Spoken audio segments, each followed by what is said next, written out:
калмыцком филиале МГГУ состоялась ярмарка вакансий. Встреча студентов с потенциальными работодателями в этом вузе проводится впервые с целью создания необходимых условий по содействию в трудоустройстве выпускников, в том числе с инвалидностью, их социальной адаптации к рынку труда, а также оказания содействия профессиональному росту.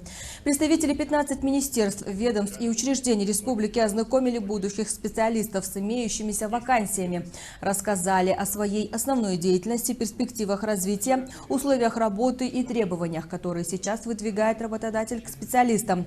По словам директора калмыцкого филиала МГГУ Эрдне Пашнанова, подобные встречи позволяют студентам из первых уст узнать об особенностях и будущей профессии и дают им уверенность в решении проблемы будущего трудоустройства и самореализации. Все выпускники нашего калмыцкого филиала трудоустраиваются или продолжают обучение дальше в высших учебных заведениях для получения высшего образования по своей специальности. И думаю, что сегодняшняя речь еще раз поможет нам скорректировать основные направления нашей деятельности на ближайшую перспективу. Сегодня мы готовы как раз вот эти вот наши предложения обнародовать, чтобы наши работодатели поняли, каких специалистов мы будем выпускать в ближайшее время.